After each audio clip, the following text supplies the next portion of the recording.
உள்ளே மையம் கொள்ளுதல். சூத்திரங்கள். ஏதாவது ஒரு பொருளை அன்போடு பார், மற்றொரு பொருளுக்குத் தாவாதே. இங்கு இந்த பொருளின் மத்தியில் ஆசீர்வதிக்கப்படுவாயாக. பாதம் அல்லது கைகளின் துணையில்லாமல் புட்டத்தில் மட்டும் உட்காரு. திடீரென மையம் கொள்வாயாக. ஓடும் வாகனத்தினுள் ஒரே சீராகச் சாய்ந்தாடு. கையில் அனுபவத்தை பெறுவாயாக. அல்லது நிற்கும் வாகனத்தினுள் மெதுவான கண்ணிற்குத் தெரியாத வட்டங்களில் ஆடவிட்டு விடும் பொழுது, அமிர்தம் நிறைந்த உனது உருவத்தின் ஏதாவது ஒரு பகுதியை ஊசியால் குத்து. அப்போது அந்த குத்தலில் இதமாக நுழைந்து அகத்தின் தூய்மையை பெறுவாயாக. மனித உடல் ஒரு புதிரான இயந்திர இயக்கம். அதன் இயக்கம் 2 பரிமாணங்களை கொண்டது. வெளியே செல்ல வேண்டியதன் பொருட்டு உனது பிரக்ஞை, உணர்வு, புலன்களின் மூலமாக இந்த உலகத்தை சந்திக்கச் செல்கிறது, பொருளை சந்திக்கச் செல்கிறது. ஆனால் இது உனது உடம்பினுடைய செயல்பாட்டின் ஒரு பரிமாணம் மட்டுமே. உனது உடம்பிற்கு மற்றொரு பரிமாணம் உள்ளது. அது உன்னை உள்ளே அழைத்துச் செல்லும். உணர்வு வெளியே செல்லும் போது நீ அறிந்து கொள்வதெல்லாம் பொருள் அடிப்படையிலானவை. உணர்வு உள்ளே செல்லும் போது நீ அறிந்து கொள்வதெல்லாம் பொருள் அடிப்படையற்றவை. ஆனால் உண்மையில் இப்படி எந்த பிரிவும் அங்கு கிடையாது. பொருளும் பொருளற்றதும் ஒன்றே. ஆனால் இந்த உண்மையான ஒன்றை நீ கண்களின், புலன்களின் வழியாக பார்க்கும் பொழுது அது பொருளைப் போல தெரிகிறது. அதே உண்மையாக இருக்கும் ஒன்றை உள்ளிருந்து புலன்களின் வழியாக அல்லாமல் மாறாக மையம் கொள்ளுவதன் மூலமாக பார்க்கும் பொழுது அது பொருள் அல்லாததைப் போல தெரிகிறது. உண்மையில் இருப்பது ஒன்றுதான். ஆனால் நீ அதை 2 வழிகளில் பார்க்கலாம். ஒன்று புலன்களின் மூலமாக, மற்றொன்று புலன்களை விடுத்து. இந்த எல்லா மையம் கொள்ளும் யுக்திகளும் உண்மையில் உன்னை உனக்குள் உள்ள ஒரு புலன்கள் வேலை செய்யாத புள்ளிக்கு கொண்டு செல்பவைகளே. அங்கு நீ புலன்களை கடந்தவனாய் இருப்பாய். இந்த யுக்திகளுக்குள் நுழையும் முன்பாக நாம் 3 விஷயங்களை புரிந்து கொள்ள வேண்டும். முதலாவது, நீ கண்களின் மூலமாக பார்க்கும் பொழுது கண்கள் பார்ப்பதில்லை. அவை பார்ப்பதற்கான வெறும் திறப்புகள் மட்டுமே. பார்ப்பவன் கண்களுக்கு பின்னால் இருக்கிறான். கண்களின் மூலமாக எது பார்க்கிறதோ அது கண்கள் அல்ல. அதனால்தான் நீ கண்களை மூடிய பின்பும் கனவுகளை, காட்சிகளை, கற்பனை வடிவங்களை பார்க்க முடிகிறது. பார்ப்பவன் புலன்களுக்கு பின்னால் இருக்கிறான். அவன் புலன்களின் மூலமாக இந்த உலகத்திற்கு நகர்கிறான். ஆனால் உனது புலன்களை மூடிவிட்டால் பார்ப்பவன் உள்ளேயே தங்கிவிடுவான். இந்த பார்ப்பவன், இந்த பிரக்ஞை உணர்வு மையம் கொண்டால் திடீரென்று அவன் அவனை பற்றிய விழிப்புணர்வை அடைகிறான். மேலும் நீ உன்னை பற்றிய விழிப்புணர்வை அடையும் பொழுது நீ முழு பிரபஞ்ச இருப்பை பற்றியும் விழிப்புணர்வு அடைகிறாய். ஏனெனில் நீயும் பிரபஞ்ச இருப்பும் 2 அல்ல.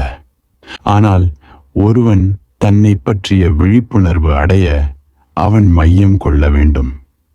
மையம் கொள்ளுதல் என்று நான் சொல்லுவதன் அர்த்தம், உனது உணர்வு பல திசைகளிலும் பிரிந்து கிடக்காமல், உனது உணர்வு எங்கும் நகராமல் தனக்குள்ளேயே தங்கிவிட்டதாக, நகராமல் வேர்கொண்டதாக, எந்த திசையும் இல்லாமல் அங்கு மட்டும் இருப்பதாக உள்ளே இருப்பது. உள்ளே தங்கியிருப்பது கடினம் போல தோன்றுகிறது. ஏனெனில் நமது மனத்திற்கு எப்படி உள்ளே தங்கியிருப்பது என்ற இந்த யோசனை கூட ஒரு வெளியே செல்லும் செயலாக ஆகிவிடுகிறது. நாம் யோசிக்க ஆரம்பித்து விடுகிறோம். எப்படி என்பது சிந்தனையை ஆரம்பித்து விடுகிறது. உள்ளே என்பதை பற்றிய யோசனை இந்த அகம், இதுவும் நமது ஒரு எண்ணமாகவே இருக்கிறது. மேலும் எல்லா எண்ணங்களும் அது ஏதுவானாலும் வெளிப்புறத்தை சேர்ந்ததே, ஒருபோதும் அகத்தைச் சேர்ந்ததல்ல. ஏனெனில் உள்ளாழத்திலுள்ள மையத்தினால் அவை உன்னை சேர்ந்தவை அல்ல. எல்லா எண்ணங்களும் வெளியிலிருந்து வருபவையே. நீ உனக்குள் அகத்தில் ஒரே ஒரு எண்ணத்தை கூட உருவாக்க முடியாது. எல்லா எண்ணங்களும் வெளியிலிருந்து வருபவை. உள்ளே எண்ணங்களை உருவாக்கும் சாத்தியமே இல்லை. எண்ணங்கள் என்பவை உன்னை நோக்கி வரும் மேகங்களை போன்றவை. எனவே எப்பொழுதெல்லாம் யோசித்துக் கொண்டிருக்கிறாயோ அப்பொழுதெல்லாம் நீ உள்ளே இல்லை என்பதை நினைவில் கொள். யோசனையில் இருப்பது என்பது வெளியே இருப்பது. எனவே நீ அகம், ஆன்மா, சுயம் பற்றி எல்லாம் யோசித்துக் கொண்டிருந்தாலும் கூட நீ உள்ளே இல்லை. சுயத்தை பற்றிய, உனக்குள் உள்ளது பற்றிய, அகத்தை பற்றிய இந்த எல்லா எண்ணங்களும் உனக்கு வெளியே இருந்து வந்தவைதான். அவை உன்னை சேர்ந்தவை அல்ல. உன்னை சேர்ந்தது வெறும் பிரக்ஞை நிலை, உணர்வு நிலை, வானத்தை போன்ற, மேகங்கள் இல்லாத வானத்தை போன்ற உணர்வு நிலை மட்டுமே. எனவே என்ன செய்வது? வெறும் பிரக்ஞை நிலையை, உணர்வை உள்ளே பெறுவது எப்படி? சில யுக்திகள் பயன்படுத்தப்படுகின்றன. ஏனெனில் நேரடியாக நீ எதுவும் செய்ய முடியாது. உன்னை உள்ளே வீசக்கூடிய, அதை நோக்கி எறியக்கூடிய சில யுக்திகள் தேவை. இந்த மையம் எப்பொழுதும் மறைமுகமாகவே அணுகக்கூடியது. நீ அதை நேரடியாக அணுக முடியாது. இதை தெளிவாக புரிந்து கொள். ஏனெனில் இது மிகவும் அடிப்படையானது. நீ ஏதாவது ஒன்றை இசைக்கிறாய், பிறகு அது மிகவும் ஆனந்தமாக இருந்ததாக நீ சொல்கிறாய். நான் மிகவும் சந்தோஷத்தை உணர்ந்தேன், நான் அதை அனுபவித்தேன். ஒரு மெலிதான சந்தோஷத்தை அது எனக்குள் விட்டு போயிருக்கிறது என்கிறாய். இதை யாரோ ஒருவர் கேட்டுக்கொண்டிருக்கிறார். அவரும் சந்தோஷத்தை தேடிக்கொண்டிருப்பவர்தான். எல்லோரும் தான். அவர் சொல்கிறார், அப்படியானால் நானும் வாசிக்க வேண்டும். ஏனெனில் இசைப்பதால் சந்தோஷத்தை அடைய முடியும் என்றால் அப்பொழுது நானும் அதை அடைய வேண்டும். அவரும் வாசிக்கிறார். ஆனால் அவர் நேரடியாக சந்தோஷத்தில் அக்கறை கொண்டுள்ளார். ஆனந்தத்தில், மகிழ்ச்சி, ஞான அனுபவத்தில் அக்கறை கொண்டுள்ளார். சந்தோஷம் என்பது ஒரு பக்க விளைவு. நீ முழுமையாக உனது வாசிப்பில் இருந்தால், மூழ்கியிருந்தால் சந்தோஷம் கிடைக்கும். ஆனால் நீ தொடர்ந்து சந்தோஷத்தையே குறிவைத்தால் எதுவும் நடக்காது. நீ இசையை கேட்டுக்கொண்டிருக்கிறாய். அப்படி கேட்கும் ஒருவர் சொல்கிறார், நான் மிகவும் ஆனந்தத்தை உணர்கிறேன். ஆனால் இடைவிடாது நீ நேரடியாக ஆனந்தத்திலேயே அக்கறை கொண்டிருந்தால் உன்னால் கேட்க கூட முடியாமல் போய்விடும். ஆனந்தத்தின் மேலான அந்த குறிவைப்பு, அந்த பேராசையே ஆனந்தத்தை அடைய ஒரு தடையாகிவிடும். ஆனந்தம் ஒரு பக்க விளைவு. அதை நீ நேரடியாக கைப்பற்ற முடியாது. அது மிகவும் நுட்பமானது. எனவே நீ அதை மறைமுகமாக மட்டுமே அணுக வேண்டும். வேறு ஏதாவது ஒன்றை செய், அது நிகழும். நீ அதை நேரடியாக நிகழச் செய்ய முடியாது. அவையெல்லாம் அழகானவையோ, அவையெல்லாம் காலம் கடந்ததோ, அவையெல்லாம் மிகவும் நுட்பமானவை. நீ அவைகளை பறிக்க நேரடியாக முயற்சி செய்தால் அதனால் அவை அமுக்கப்பட்டுவிடும். அதனால் தான் யுக்திகளும் முறைகளும் அர்த்தமுள்ளவை ஆகின்றன. இந்த யுக்திகள் உன்னை ஏதாவது ஒன்றை செய்யச் சொல்கின்றன. அப்படி நீ செய்யும் செயலில் எந்த முக்கியத்துவமும் இல்லை. அதன் விளைவே முக்கியமானது. ஆனால் உன்னுடைய மனம் செயலிலேயே, யுக்தியிலேயே அக்கறை கொண்டதாக இருக்க வேண்டும். விளைவில் அக்கறை கொண்டதாக இருக்கக்கூடாது. விளைவு நிகழ்கிறது, அது கண்டிப்பாக நிகழும். ஆனால் அது எப்பொழுதும் மறைமுகமாகவே நிகழ்கிறது. எனவே விளைவை பற்றி அக்கறை கொள்ளாதே, யுக்தியை பற்றி அக்கறை கொள். எவ்வளவு முடியுமோ அந்த அளவு முழுமையாக அதை செய்.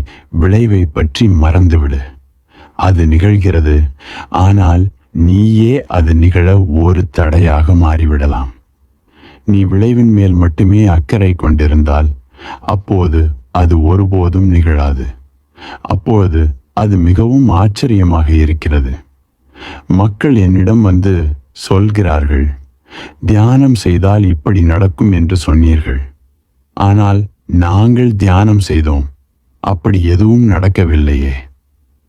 அவர்கள் சொல்வது சரிதான், ஆனால் அவர்கள் நிபந்தனையை மறந்துவிட்டனர். நீ விளைவை பற்றி மறந்துவிட வேண்டும். அப்பொழுதுதான் அது நடக்கும். நீ செயலிலேயே முழுமையாக இருக்க வேண்டும்.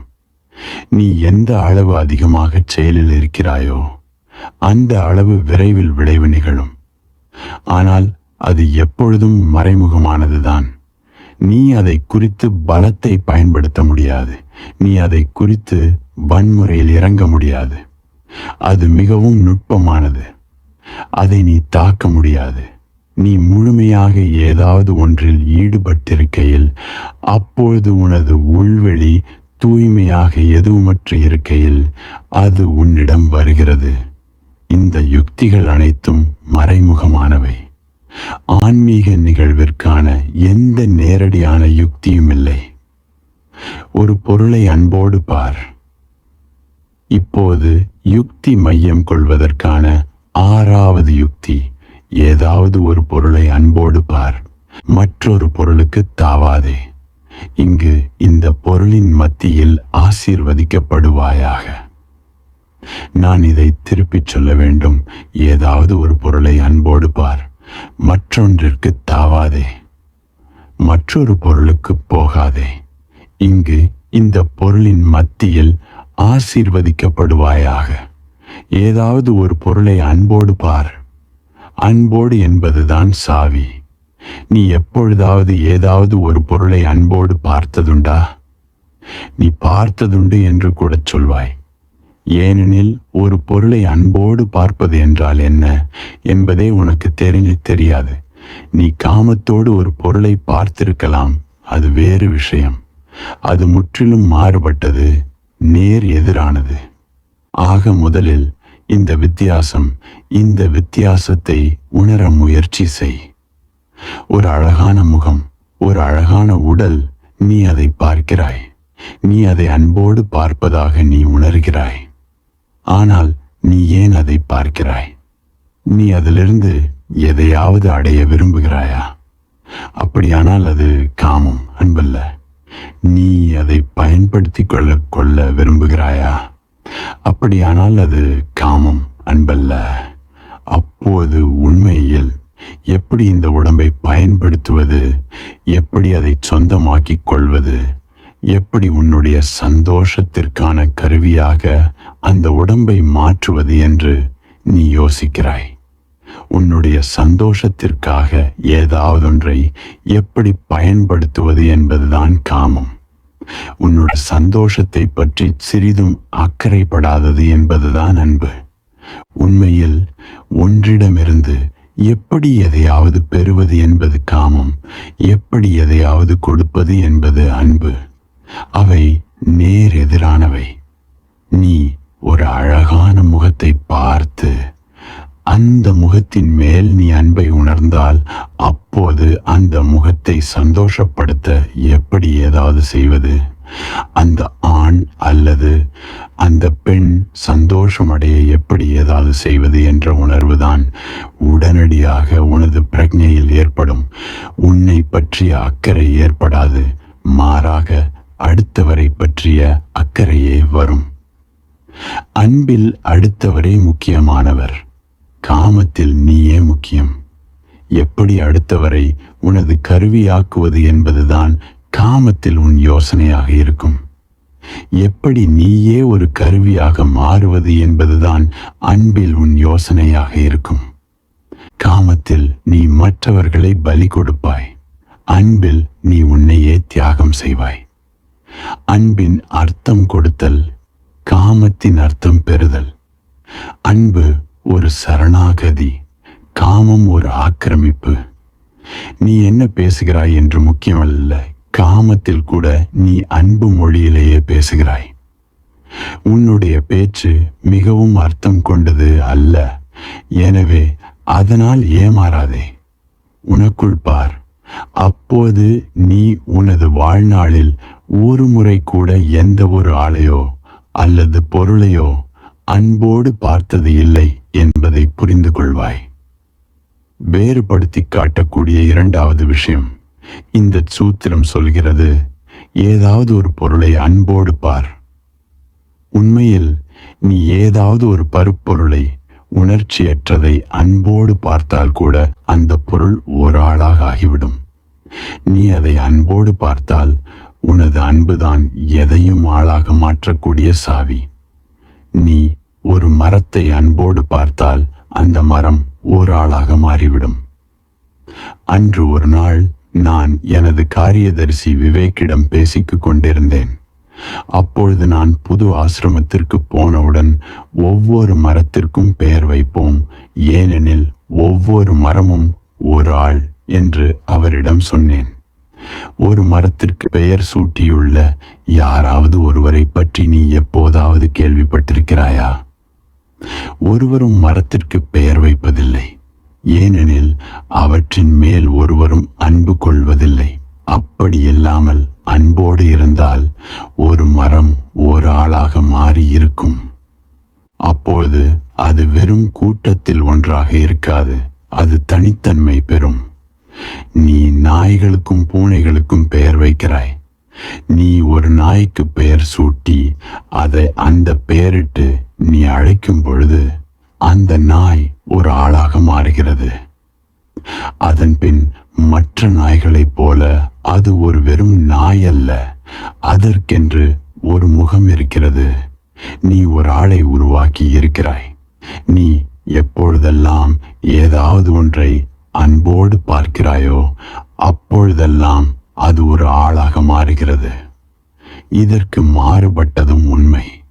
நீ எப்பொழுதெல்லாம் காம கண்களோடு ஒரு ஆளை பார்க்கிறாயோ அப்பொழுதெல்லாம் அந்த ஆள் ஒரு பொருளாக, ஜடமாக மாறிவிடுகிறார். அதனால்தான் காமம் உள்ள கண்கள் எதிர்ப்பை சந்திக்கின்றன. ஏனெனில் ஒருவருக்கும் ஒரு பொருளாகும் விருப்பம் கிடையாது. நீ உன்னுடைய மனைவியை காமம் நிறைந்த கண்களோடு பார்க்கும் பொழுது, அல்லது எந்த ஒரு பெண்ணையோ அல்லது ஆணையோ அப்படி பார்க்கும் பொழுது அந்த ஒருவர் காயப்படுகிறார். உண்மையில் நீ என்ன செய்கிறாய்? நீ ஒரு ஆளை, ஒரு வாழ்ந்து கொண்டிருக்கும் ஆளை ஒரு உயிரற்ற கருவியாக மாற்றுகிறாய். நீ எப்படி பயன்படுத்துவது என்று யோசிக்கும் பொழுதே அந்த மனிதர் கொலை செய்யப்படுகிறார். அதனால்தான் காமம் நிறைந்த கண்கள் அசிங்கமாகவும் எதிர்ப்பை உருவாக்குவதாகவும் உள்ளன. நீ ஒருவரை அன்போடு பார்க்கும் பொழுது அந்த ஒருவர் உயர்த்தப்படுகிறார். அவர் தனித்தன்மை பெறுகிறார். திடீரென்று பொருட்கள் கூட ஆளாக மாறுகின்றன. ஒரு ஆளின் இடத்தை இன்னொரு ஆளால் நிரப்ப முடியாது. ஆனால் பொருட்களை பொறுத்தவரை அப்படி அல்ல. ஒரு பொருள் என்பதன் அர்த்தம் அதை மாற்றிக்கொள்ளலாம். ஒரு ஆள் என்பதன் அர்த்தம் அதை மாற்ற முடியாது. ஒரு அவனையோ அவளையோ மாற்றிக்கொள்ளக்கூடிய சாத்தியம் ஏதுமில்லை.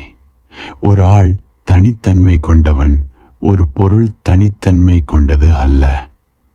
அன்பு எதையும் தனித்தன்மை வாய்ந்ததாக ஆக்குகிறது. அதனால்தான் அன்பு இல்லாவிட்டால் நீ ஒருபோதும் ஒரு ஆளாக உணர்வதில்லை. உன்னை யாராவது ஒருவர் ஆழமாக நேசித்தாலொழிய நீ உனக்கு எந்த தனித்தன்மையும் இருப்பதாக ஒருபோதும் உணர்வதில்லை. நீ வெறும் கூட்டத்தில் ஒருவன், வெறும் எண்ணிக்கையில் ஒன்று. உன்னை இன்னொன்றால் கொள்ளலாம். உதாரணமாக, நீ ஒரு அலுவலகத்தில் எழுத்தர், அல்லது ஒரு பள்ளியில் ஆசிரியர், அல்லது ஒரு பல்கலைக்கழகத்தில் பேராசிரியர் என்று வைத்துக் கொண்டால் உனது தொழில் மற்றொருவரால் இட்டு நிரப்பக்கூடியது. மற்றொரு பேராசிரியர் உன் இடத்திற்கு வரலாம். அவர் உனக்கு பதிலாக எந்த கணத்திலும் மாறிக்கொள்ளலாம். ஏனெனில் நீ அங்கு ஒரு பேராசிரியர் ஆசிரியராக மட்டுமே பயன்படுத்தப்படுகிறாய். உனக்கு செயலை பொறுத்தே அர்த்தமும் முக்கியத்துவமும் இருக்கிறது. நீ ஒரு எழுத்தர் என்றால் வேறொருவர் அந்த வேலையை சுலபமாக செய்துவிட முடியும். வேலை உனக்காக காத்திருக்காது. நீ இந்த கணத்தில் இறந்துவிட்டால் அடுத்த கணமே வேறொருவர் உனக்கு பதிலாக வந்து விடுவார். அந்த எந்திர இயக்கம் தொடரும். நீ ஒரு வெறும் கருவி, மற்றொரு கருவி போதும். நீ ஒரு வெறும் பயன்பாடு. ஆனால் இப்போது அந்த எழுத்தரிடமோ அல்லது அந்த பேராசிரியரிடமோ யாரோ ஒருவர் காதலில் விழுந்து விட்டார். திடீரென்று அந்த எழுத்தர் வெறும் எழுத்தர் மட்டுமல்ல, அவர் ஒரு தனித்தன்மை கொண்ட ஒரு ஆளாக மாறிவிட்டார். அவர் இறந்துவிட்டால் அப்போது அவரை நேசிப்பவரால் அவருடைய இடத்தை வேறு ஒருவரை கொண்டு நிரப்ப முடியாது. அவர் இட்டு நிரப்ப முடியாதவர். பிறகு முழு உலகமும் எப்போதும் போல் போய்க் கொண்டிருக்கலாம். ஆனால் அவரை நேசித்தவர் அப்படி இருக்க முடியாது. இந்த தனித்தன்மை, ஒரு ஆளாக இருக்கும் இந்த தன்மை அன்பின் மூலமாகவே நிகழ்கிறது. இந்த சூத்திரம் சொல்கிறது, ஏதாவது ஒரு பொருளை அன்போடு பார். இது ஒரு பொருளுக்கும் ஒரு ஆளுக்கும் இடையே எந்த வித்தியாசத்தையும் ஏற்படுத்தவில்லை. அதற்கு எந்த தேவையும் இல்லை. ஏனெனில் நீ அன்போடு பார்க்கும் பொழுது எதுவாக இருந்தாலும் ஒரு ஆளாக மாறிவிடுகிறது. அந்த பார்வையை மாற்றி விடுகிறது, உயர்த்தி விடுகிறது. நீ ஒரு குறிப்பிட்ட காரையே, உதாரணத்திற்கு ஒரு பேட்காரையை ஒட்டி கொண்டிருந்தால் என்ன நிகழ்கிறது என்பதை நீ ஆழ்ந்து கவனித்திருக்கிறாயா? ஆயிரம் பேட்கார்கள் அச்சாக உன்னுடையதை போன்றே ஓடிக்கொண்டிருக்கின்றன. ஆனாலும் நீ உனது காரை நேசிக்கும் பொழுது உன்னுடைய கார் தனித்தன்மை பெறுகிறது, ஓர் ஆளாக மாறிவிடுகிறது. அதை நீ மாற்ற முடியாது. ஒரு உறவு உண்டாகிவிடுகிறது. இப்போது நீ இந்த காரை ஒரு ஆளாக உணர்கிறாய். அதில் ஏதாவது தவறாக போனால் ஒரு சிறிய சத்தம், அதை நீ உடனே உணர்கிறாய். மேலும் கார்கள் மிகவும் தனக்கே உரிய குணத்தை கொண்டவை. உனது காரின் குணம் உனக்கு தெரியும். எப்போது அது நன்றாக உணரும், எப்போது அது மோசமாக நடந்து கொள்ளும் என்பது உனக்கு தெரியும். கார் கொஞ்சம் கொஞ்சமாக ஒரு ஆளாக மாறிவிடுகிறது. ஏன்? அங்கு அன்பான உறவிருந்தால் எதுவும் ஒரு ஆளாக மாறிவிடும். அங்கு காமம் கொண்ட உறவிருந்தால் அப்போது ஒரு ஆள் கூட பொருளாக மாறிவிடுவான். மேலும் இது ஒரு மனிதன் செய்யக்கூடிய மிக மோசமான மனித தன்மையற்ற செயல்களில் ஒன்று ஒருவனை பொருளாக ஆக்குவது. ஏதாவது ஒரு பொருளை அன்போடு பார். ஆக ஒருவன் செய்ய வேண்டியது என்ன? நீ அன்போடு பார்க்கும் பொழுது நீ என்ன செய்ய வேண்டும்? முதல் விஷயம், உன்னை சுத்தமாக மறந்துவிடு. ஒரு மலரை பார், அதோடு உன்னை சுத்தமாக மறந்துவிடு. அந்த மலர் அங்கு இருக்கட்டும், நீ முழுமையாக இல்லாமல் போய்விடு. மலரை உணரு. அப்போது உனது பிரக்ஞை நிலையிலிருந்து, உணர்வு நிலையிலிருந்து மலரை நோக்கி ஒரு ஆழமான அன்பு பொங்கி பெருகும். மேலும் உனது பிரக்ஞை நிலை முழுவதும் ஒரே ஒரு எண்ணத்தால் நிறையற்றும். அது நீ எப்படி இந்த மலருக்கு மேலும் அதிகமாக பூக்க, மேலும் அதிகமாக அழகு பெற, மேலும் அதிக ஆனந்தம் பெற உதவ முடியும்? நீ அதற்கு என்ன செய்ய முடியும்? உன்னால் செய்ய முடியுமா அல்லது முடியாதா என்பதில் எந்த அர்த்தமும் இல்லை.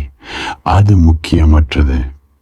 நீ என்ன செய்ய முடியும் என்ற உணர்வு, இந்த வேதனை, நீ இந்த மலரை அதிக அழகுள்ளதாக, அதிக உயிர் துடிப்புள்ளதாக, அதிக மலர்ச்சி கொண்டதாக ஆக்க என்ன செய்ய முடியும் என்பதை குறித்த இந்த ஆழமான வழி அர்த்தமுள்ளது.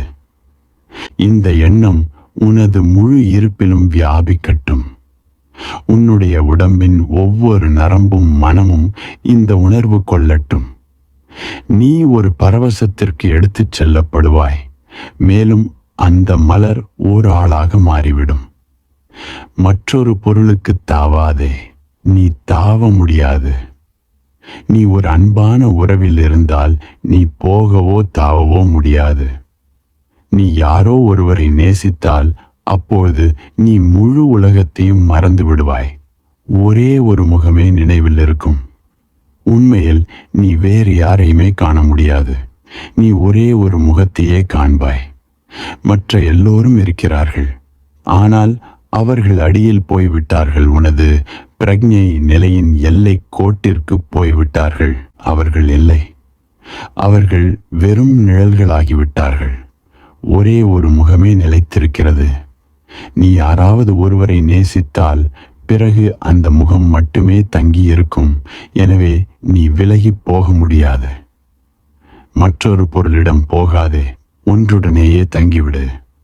ஒரு ரோஜா பூவுடன் இருந்துவிடு, அல்லது ஒரு அன்புக்குரியவரின் முகத்துடன் இருந்துவிடு. அங்கு அன்போடும் பெருகி ஓடிக்கொண்டும் ஒரே இதயத்துடனும் நான் நேசிக்கும் ஒன்றை மேலும் மகிழ்ச்சியோடும் ஆனந்தத்தோடும் இருக்கச் செய்ய நான் என்ன செய்ய முடியும் என்ற உணர்வோடும் நிலைத்திரு.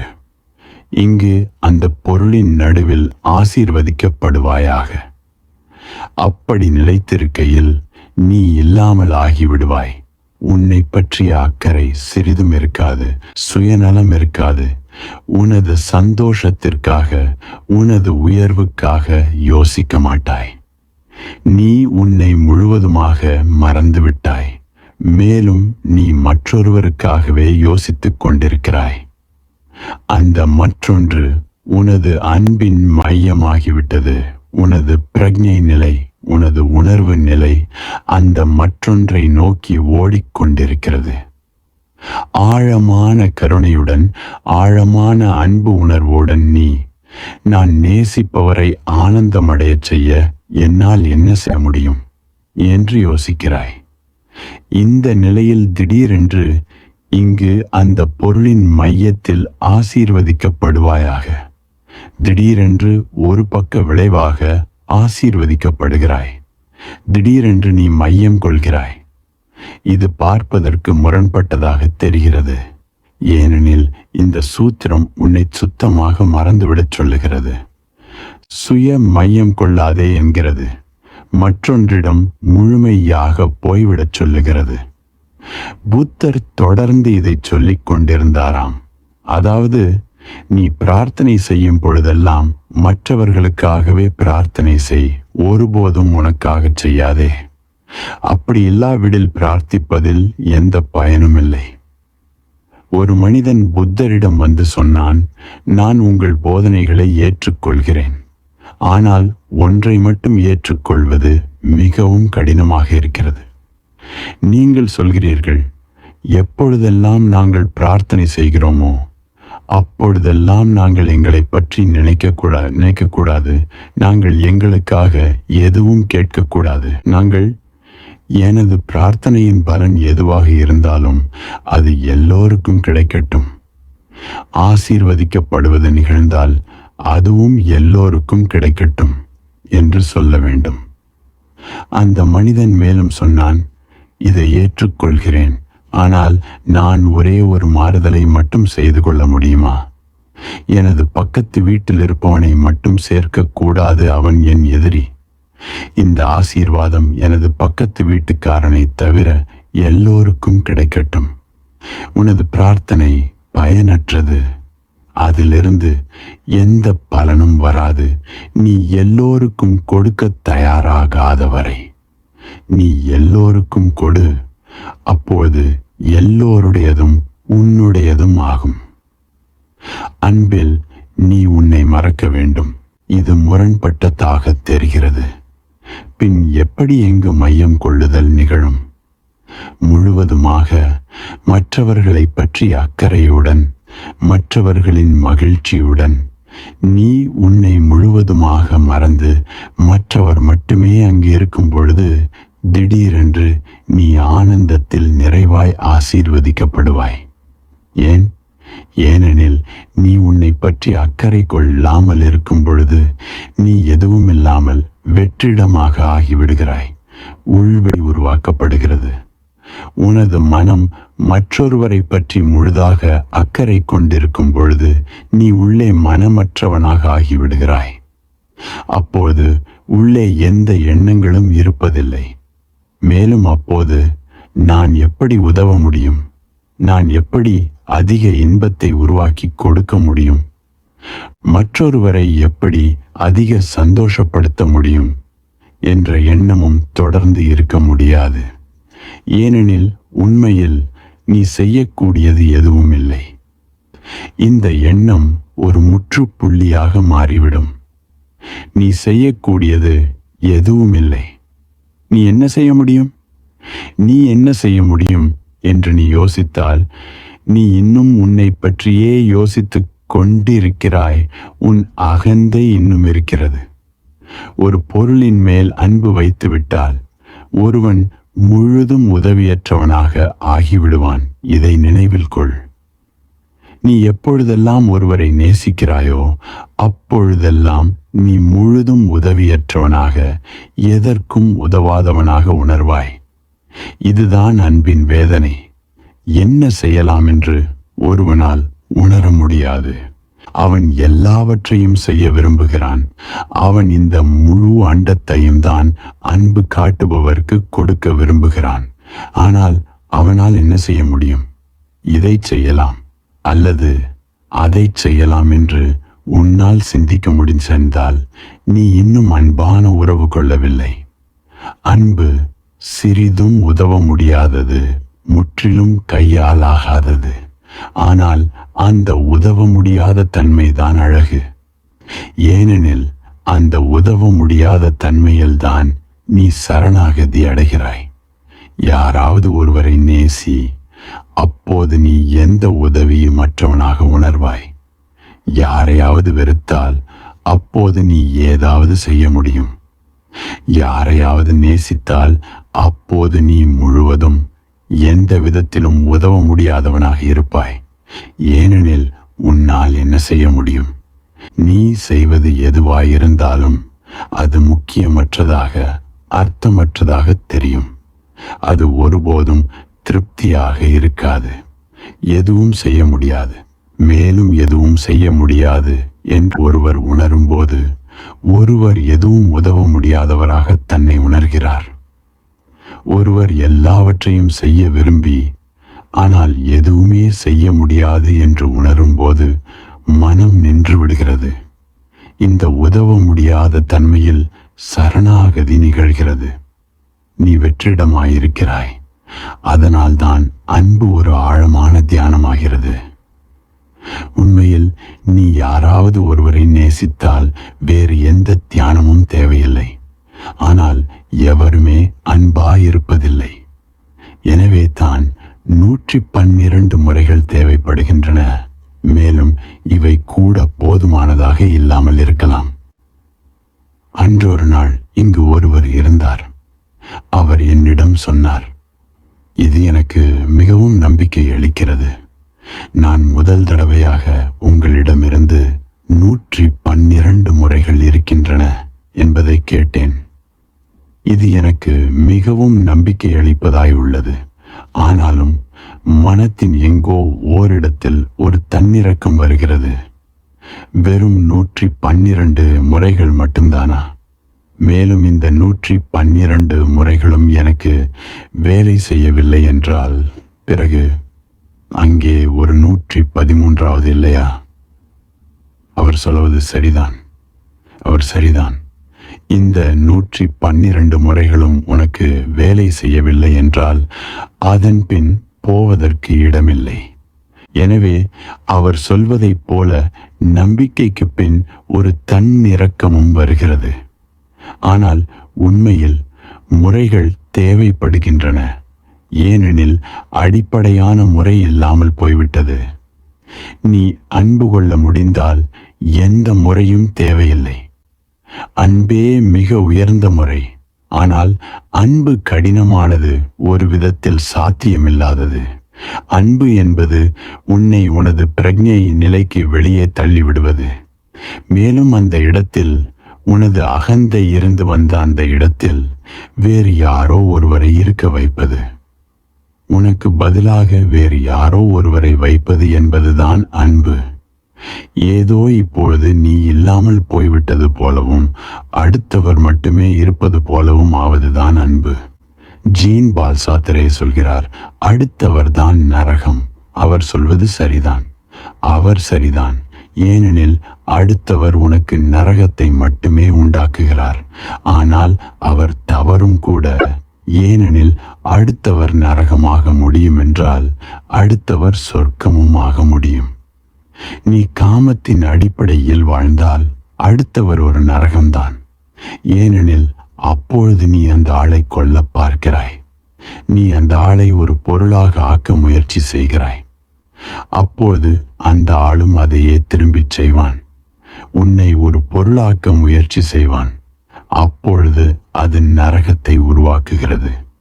எனவே ஒவ்வொரு கணவனும் ஒவ்வொரு மனைவியும் அவர்கள் ஒருவருக்கொருவர் நரகத்தை உருவாக்குகிறார்கள்.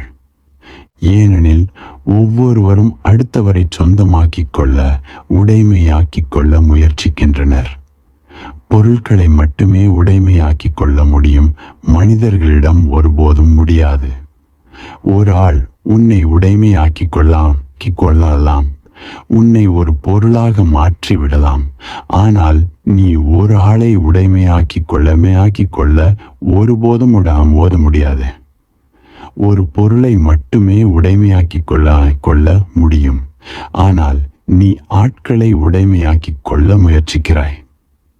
இந்த முயற்சியின் மூலம் ஆட்கள் பொருள்களாக மாறுகின்றனர். நான் உன்னை ஒரு பொருளாக மாற்றினால் நீ அதை எதிர்ப்பாய். அதன்பின் நான் உனது எதிரி. பிறகு நீ என்னை ஏதாவது ஒரு பொருளாக்க முயற்சிப்பாய். இது நரகத்தை உருவாக்கும். நீ உனது அறையில் தனியாக உட்கார்ந்திருக்கிறாய். அப்போது திடீரென்று யாரோ ஒருவர் சாவி துவாரத்தின் வழியாக உன்னை பார்ப்பதாக நீ உணர்கிறாய். அப்பொழுது என்ன நடக்கிறது என்று உன்னிப்பாக கவனி. நீ ஏதாவது மாற்றத்தை உணர்ந்தாயா? மேலும் ஏன் உனக்கு அந்த ஓட்டை பார்க்கும் யாரோ ஒருவனிடம் கோபம் வருகிறது? அவன் உன்னை எதுவும் செய்யவில்லை. ஓட்டை வழியாக பார்க்கிறான், அவ்வளவுதான். நீ ஏன் கோபம் அடைகிறாய்? அவன் உன்னை ஒரு பொருளாக மாற்றிவிட்டான். அவன் கவனிக்கண்ணான். அவன் உன்னை ஒரு பொருளாக, உயிரற்ற ஜடமாக ஆக்கிவிட்டான். இது உனக்கு ஒரு சங்கடத்தை கொடுக்கிறது. நீ சாவித் துவாரத்தின் அருகில் வந்து அதன் வழியாக பார்த்தால் இதுவேதான் அவனுக்கும் ஏற்படும். அவன் உடைந்து போவான், அதிர்ச்சி அடைவான். அவன் ஒரு கணத்திற்கு முன்பு வரை ஒரு ஆள், ஒரு சுயம். அவன் பார்ப்பவன், நீ பார்க்கப்படும் பொருள். இப்போது திடீரென்று அவன் பிடிபட்டு விட்டான். உன்னை பார்த்து கொண்டிருப்பதை பார்த்து விட்டான். அதனால் இப்போது அவன் ஒரு பொருளாக ஆகிவிட்டான். உன்னை யாரோ ஒருவர் உன்னிப்பாக கவனிக்கும் போது திடீரென்று நீ உனது சுதந்திரம் பாதிக்கப்படுவதாக, அழிக்கப்பட்டு விட்டதாக உணர்கிறாய். அதனால்தான் நீ யாரோ ஒருவரிடம் அன்பு கொண்டிருக்காமல் நீ உற்று பார்க்க முடியாது. அப்படி உற்று பார்ப்பது அசிங்கமாகவும் வன்முறையாகவும் ஆகிவிடுகிறது. நீ அன்பு கொண்டிருக்காவிட்டால். நீ அன்பு கொண்டிருந்தால் அப்போது உற்று பார்ப்பது ஒரு அழகான விஷயம். ஏனெனில் உன்னுடைய பார்வை அடுத்தவரை ஒரு பொருளாக மாற்றுவதில்லை. அப்போது நீ நேரடியாக கண்களுக்குள் பார்க்க முடியும். அப்போது நீ அடுத்தவரின் கண்களுக்குள் ஆழம் வரை நீ அவரை ஒரு பொருளாக மாற்றுவதில்லை. மாறாக உனது அன்பு பார்வை அவரை ஒரு ஆளாக மாற்றுகிறது. அதனால் தான் காதலர்களின் கண் வீச்சு மட்டுமே அழகானதாக இருக்கிறது. மற்றபடி உற்று பார்ப்பது அசிங்கமாக இருக்கிறது. உளவியலாளர்கள் இதற்கு ஒரு கால வரையறை உள்ளது என்று சொல்லுகிறார்கள். உங்கள் எல்லோருக்கும் தெரியும், அல்லது கவனித்தால் நீ தெரிந்து கொள்ளலாம். யாரோ ஒருவருடைய முன்பின் தெரியாத யாரோ ஒருவருடைய கண்களுக்குள் நீ எவ்வளவு நேரம் உற்று பார்க்கலாம் என்று கால அளவை தெரிந்து கொள்ளலாம். ஒரு கணம் அதிகமானால் அந்த மற்றொருவர் கோபமடைந்து விடுவார். பொது இடத்தில் ஒரு கடந்து செல்லும் பார்வையை மன்னித்து விடலாம். ஏனெனில் அது நீ ஏதோ வேடிக்கை பார்ப்பது போல தெரியும். உற்று நோக்குவதாகாது. பார்வை ஒரு ஆழமான விஷயம்.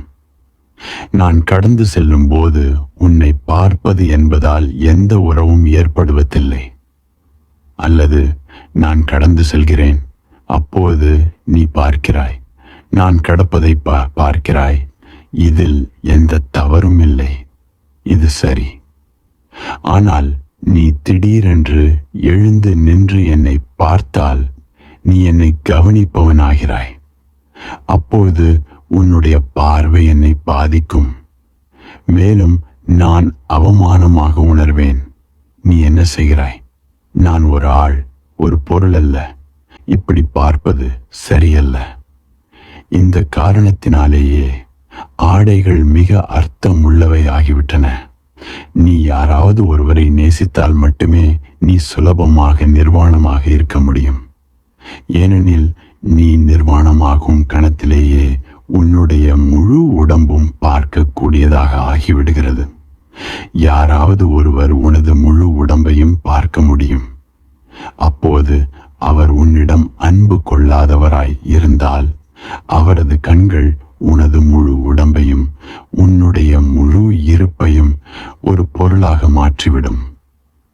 ஆனால் நீ யாராவது ஒருவரிடம் அன்பு கொண்டிருந்தால் நீ நிர்வாணமாக இருக்கிறோம் என்ற உணர்வின்றி நீ நிர்வாணமாக இருக்க முடியும். மேலும் நீ நிர்வாணமாக இருக்க விரும்பலாம். ஏனெனில் இந்த உயர்ந்த நிலைக்கு கொண்டு செல்லும் அன்பு உன்னுடைய உடம்பையும் ஓர் ஆளாக உயர்த்த நீ விரும்பலாம்.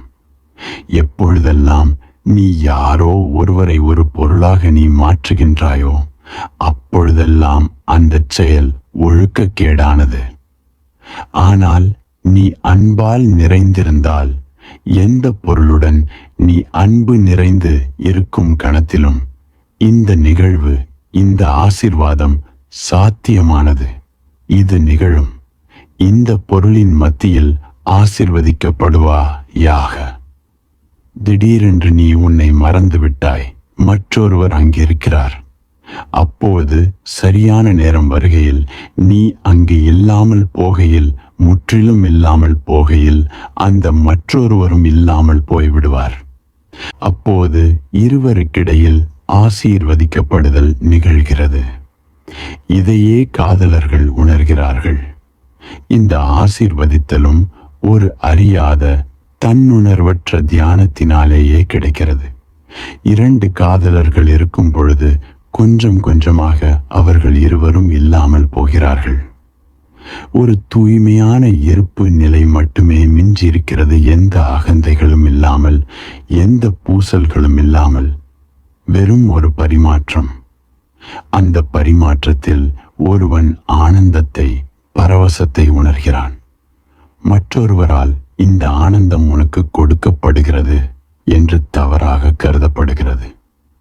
அந்த பேரானந்தம் வந்ததன் காரணம் உன்னை அறியாமல் நீ ஒரு ஆழமான தியான முறையில் மூழ்கியதுதான். நீ இதை உணர்வோடு செய்ய முடியும். மேலும் இதை நீ உணர்வோடு செய்யும் பொழுது இது மேலும் ஆழமாகச் செல்லும். ஏனெனில் இப்போது நீ மற்றொன்றுடன் பிடிப்புள்ளவனாக இருக்க மாட்டாய். இது தினந்தோறும் நடந்து கொண்டிருக்கிறது. நீ யாரோ ஒருவரை நேசித்தால் நீ ஆனந்தத்தை உணர்கிறாய். அதன் காரணம் அன்பு. அதன் காரணம் அவனோ அவளோ அல்ல. அன்பின் காரணத்தால். ஏன்? ஏனெனில் இந்த சூத்திரம் கூறும் இந்த விஷயம் நடக்கிறது. ஆனால் பிறகு நீ பிடிப்புள்ளவனாக மாறிவிடுகிறாய். பிறகு நீ வெளி ஒருவரால், உதாரணமாக ஆ என்பவரால், ஆவின் அருகாமையால், நெருக்கத்தால், ஆவின் அன்பால் இந்த ஆசீர்வாதம் நிகழ்ந்ததாக நீ நினைக்கிறாய். அப்போது நீ யோசிக்கிறாய், நான் ஆவை உடைமையாக்கிக் கொள்ள வேண்டும். ஏனெனில் இல்லாமல் நான் மறுபடியும் இந்த ஆசீர்வாதத்தை அடைய முடியாமல் போகலாம். நீ பொறாமை கொள்கிறாய். வேறு யாரோ ஒருவர் அவை வேறு எவரும் உடைமையாக்கிக் கொள்ளும் எல்லா சாத்தியங்களையும் நீக்கிவிட விரும்புகிறாய். உனக்கு மட்டுமே உடைமையாயிருக்க வேண்டும். ஏனெனில் அவர் மூலமாக நீ வேறு ஒரு உலகத்தை சுவைத்து விட்டாய்.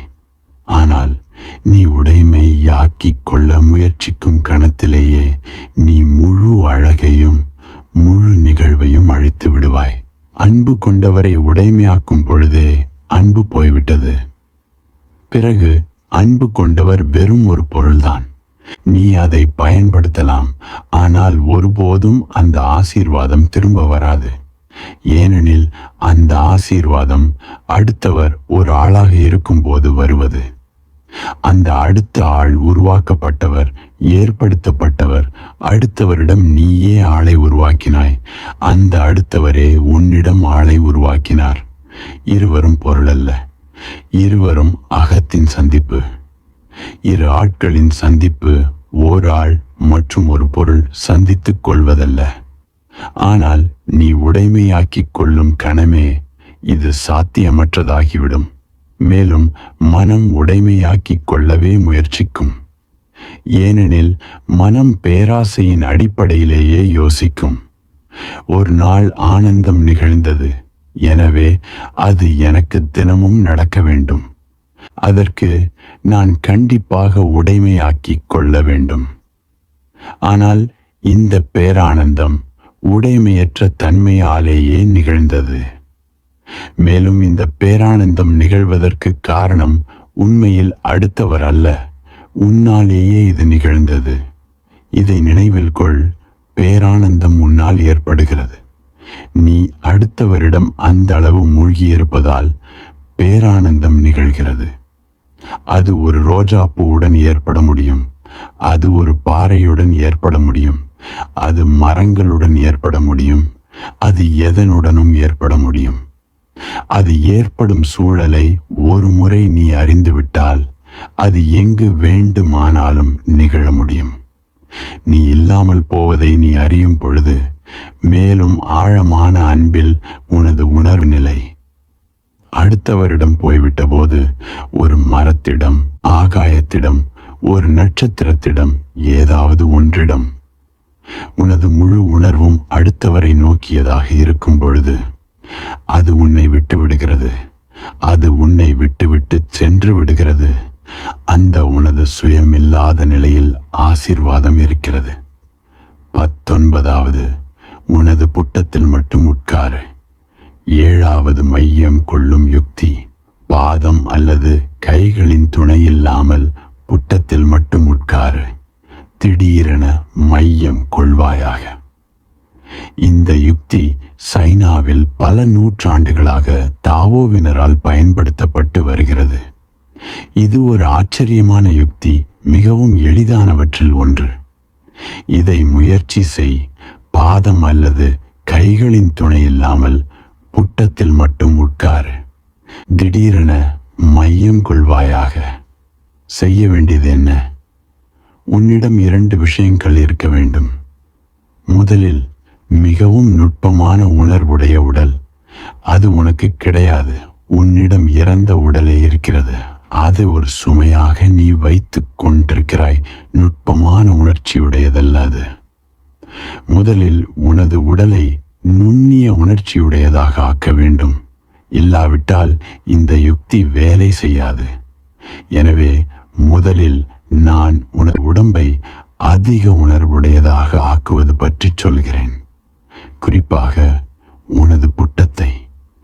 ஏனெனில் சாதாரணமாக உனது உடம்பிலேயே மிகவும் உணர்ச்சி இல்லாத பாகமாக உன்னுடைய புட்டங்கள் உள்ளன.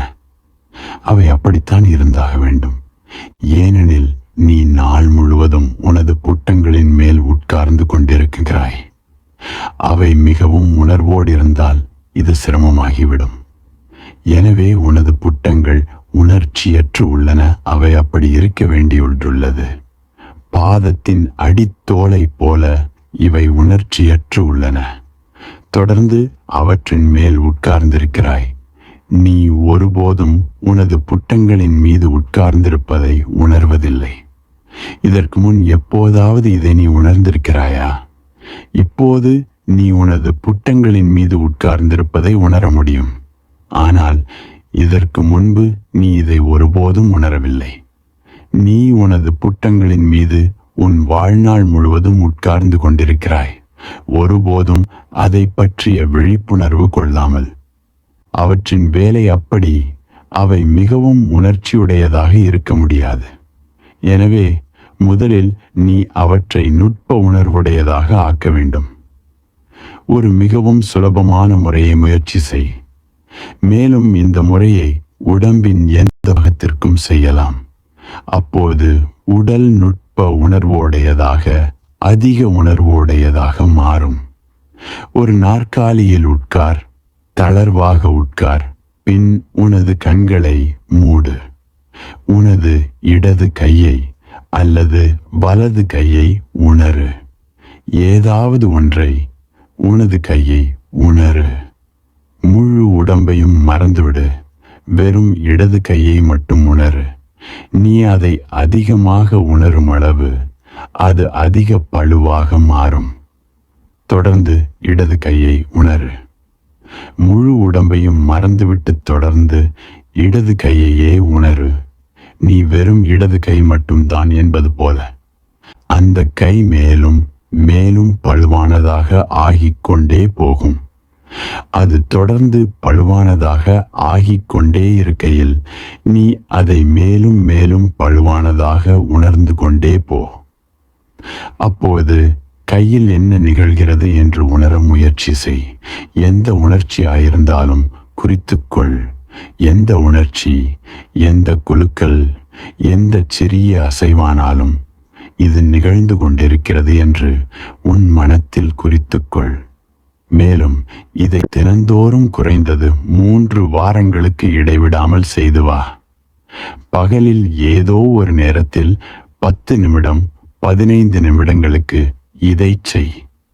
இடது கையை மட்டும் உணரு. முழு உடம்பையும் மறந்துவிடு. 3 வாரங்களில் நீ ஒரு புதிய இடது கை அல்லது வலது கை உனக்கு வந்து விட்டதாக உணர்வாய்.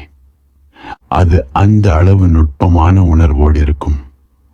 மேலும் நீ உனது கையில் ஏற்படும் மிக மிக சிறிய நுண்ணிய உணர்வுகளை கூட உணர்வாய். நீ உனது கைகளிடம் வெற்றி கண்ட பிறகு புட்டங்களிடம் முயற்சி செய். பிறகு முயற்சி செய். உனது கண்களை மூடிக்கொள். வெறும் 2 புட்டங்கள் மட்டுமே இருப்பதாக உணரு. நீ அங்கு இல்லை. உனது முழு உணர்வும் புட்டங்களுக்கு போய்விடட்டும். இது சிரமமானது இல்லை. நீ முயற்சித்தால் இது ஆச்சரியப்பட வைக்கும்.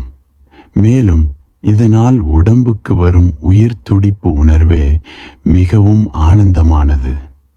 பிறகு நீ புட்டங்களை உணர முடிகையில் அவை மிகவும் நுட்ப உணர்வு உள்ளவையாக மாறுகையில் உள்ளே நடக்கும் எதையும் நீ உணர முடிகையில் ஒரு சிறிய அசைவு, ஒரு சிறிய வலி அல்லது ஏதுவானாலும் அப்போது நீ ஆழ்ந்து கவனிக்க முடியும். நீ அறிந்து கொள்ள முடியும். அப்போது உனது உணர்வு நிலை புட்டங்களோடு இணைந்து விடுகிறது. முதலில் கையுடன் முயற்சி செய். ஏனெனில் கை மிகவும் உணர்வுள்ளது, சுலபமானது. உனது கையை நீ நுட்ப உணர்வு உள்ளதாக மாற்றும் தன்னம்பிக்கை பெற்றுவிட்டால் இது உனது புட்டங்களை நுட்ப உணர்வு உள்ளதாக்க உதவுகிறது. பிறகு இந்த யுக்தியை செய். எனவே உனக்கு இந்த யுக்திக்குள் நுழைவதற்கு முன் 6 வாரங்களாவது வேண்டும். உனது கைகளுக்கு 3 வாரங்களும், பிறகு உனது புட்டங்களுக்கு 3 வாரங்களும் அவைகளை மேலும் மேலும் அதிக நுட்ப உணர்வு உடையதாகச் செய்வதற்கு வேண்டும். படுக்கையில் படுத்துக்கொண்டு முழு உடம்பையும் மறந்துவிடு. வெறும் 2 புட்டங்கள் மட்டும் இருப்பதாக நினைவுகொள். தொடுதலை உணரு. படுக்கை விரிப்பு, குளிர்ச்சி அல்லது மெதுவாக வரும் கதகதப்பு, இதை உணரு. உனது பாதம் தொட்டியில் படுத்துக்கொண்டு உடம்பை மற. புட்டங்களை மட்டும் நினைவு கொள், உணரு. ஒரு சுவரோடு உன்னுடைய புட்டங்கள் மட்டும் அதை தொட்டு கொண்டிருக்குமாறு சேர்ந்து நில். அந்த சுவற்றினுடைய குளிர்ச்சியை உணரு. உனது அன்பிற்குரியவருடன், உனது மனைவி அல்லது கணவருடன் புட்டமும் ஒட்டியிருக்குமாறு அந்த மற்றொருவரை புட்டங்களின் மூலமாக உணரு. இது உனது புட்டங்களை உருவாக்குவதற்காக மட்டுமே, அவற்றை உணர ஆரம்பிக்கும் ஒரு சூழலுக்கு கொண்டு வருவதற்காக. பிறகு இந்த யுக்தியை பாதம் மற்றும் கைகளின் துணையில்லாமல் புட்டத்தில் மட்டும் உட்காரு. புத்தரின் ஆசனம் சரியாக இருக்கும், பத்மாசனம் சரியாக இருக்கும், அல்லது சித்தாசனம் சரியாக இருக்கும், அல்லது எந்த சாதாரண ஆசனமாய் இருந்தாலும் சரிதான். ஆனால் உனது கைகளை பயன்படுத்தாமல் இருப்பது நல்லது. வெறும் புட்டங்களின் மேல் மட்டும் இரு. புட்டங்களின் மேல் மட்டும் உட்காரு. பிறகு என்ன செய்வது? உனது கண்களை மூடு. புட்டங்கள் தரையை தொடுவதை உணரு. புட்டங்களின் நுட்ப உணர்வு பெற்றுவிட்டதால் நீ ஒரு புட்டம் அதிகமாக அழுத்திக் கொண்டிருப்பதை உணர்வாய். ஒரு புட்டத்தின் மேல் நீ சாய்ந்திருக்கிறாய், அதனால் மற்றொன்று குறைவாக தொட்டு கொண்டிருக்கிறது. இப்போது மற்றொன்றின் பக்கம் சாய். உடனடியாக மறுபக்கம் நகரு. பிறகு திரும்பவும் மற்றொன்றுக்கு நகரு. ஒன்றிலிருந்து இன்னொன்றுக்கு மாறிக்கொண்டே இரு. அப்போது கொஞ்சம் கொஞ்சமாக சமநிலை பெறுவாய். சமநிலை என்பதன் அர்த்தம் உனது இரு புட்டங்களும் ஒன்று போலவே உணர வேண்டும். உனது எடை இரண்டு புட்டங்களிலும் ஒரே அளவாக இருக்க வேண்டும். உனது புட்டங்கள் நுட்ப உணர்வோடு இருக்கும் பொழுது இது கடினமாக இருக்காது. நீ இதை உணர்ந்து கொள்ள முடியும். அப்படி உனது புட்டங்கள் இரண்டும் மிகச் சரியாக சமநிலை அடைகையில் திடீரென்று மையம் கொள்வாயாக. சமநிலையில் திடீரென்று நீ உனது நாபி மையத்திற்கு வீசப்படுவாய். நீ உள்ளே மையம் கொள்வாய். நீ புட்டங்களை மறந்து விடுவாய். நீ உடம்பை மறந்து விடுவாய். நீ உள்மையத்தினுள் வீசப்படுவாய். இதனால் தான் நான் மையங்கள் அர்த்தமுள்ளவை அல்ல என்று சொல்கிறேன்.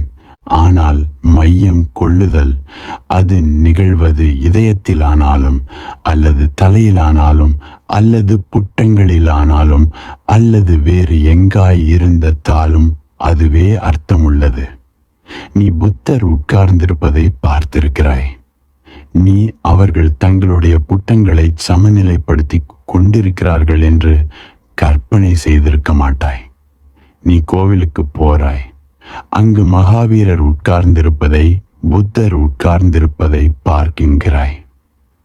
இப்படி உட்கார்ந்திருப்பது புட்டங்களை சமநிலைப்படுத்துவதற்காகவே என்று நீ ஒருபோதும் கற்பனை செய்திருக்க மாட்டாய். ஆனால் அது அப்படித்தான். மேலும் சமநிலை அங்கு ஏற்படும் போது திடீரென்று அந்த சமநிலை உனக்கு மையம் கொள்ளுதலை கொடுக்கிறது. 20வது, ஓடும் வாகனத்தில் தியானம் செய்வது எப்படி? ஒரு ஓடும் வாகனத்தினுள் ஒரே சீராக சாய்ந்தாடுகையில் அனுபவத்தை பெறுவாயாக. அல்லது நிற்கும் வாகனத்தினுள் மெதுவான கண்ணிற்கு தெரியாத வட்டங்களில் ஆடவிட்டு விடும் பொழுது, இது அதுவேதான் வேறொரு வழியில் நகரும் வாகனத்தினுள் நீ ஒரு ரயிலில் அல்லது ஒரு மாட்டு வண்டியில் பயணம் செய்கிறாய். இந்த யுக்தி கண்டுபிடிக்கும் பொழுது மாட்டு வண்டி மட்டுமே இருந்தது. நீ ஒரு மாட்டு வண்டியினுள் இந்திய ரோட்டில் போய்க் கொண்டிருக்கிறாய். இன்றும் கூட அதுவேதான். ஆனால் நீ அப்படி போகும் பொழுது உன்னுடைய முழு உடம்பும் ஆடுகிறது. அப்போது அது பயனற்றது. ஒரு ஓடும் வாகனத்தினுள் ஒரே சீராக சாய்ந்த தாடுகையில் சீராக சாய்ந்தாட வேண்டும். புரிந்து கொள்ள முயற்சி செய். இது மிகவும் நுட்பமானது. எப்பொழுதும் நீ ஒரு மாட்டு வண்டியிலோ அல்லது வேறு வாகனத்திலோ போகும் பொழுது நீ போராடுகிறாய். மாட்டு வண்டி இடது பக்கம் சாய்கிறது, ஆனால் நீ அதை எதிர்த்து போராடுகிறாய். நீ சமப்படுத்துவதற்காக வலது பக்கம் சாய்கிறாய். இல்லாவிட்டால் நீ விழுந்து விடுவாய். எனவே நீ இடைவிடாது போராடி கொண்டிருக்கிறாய்.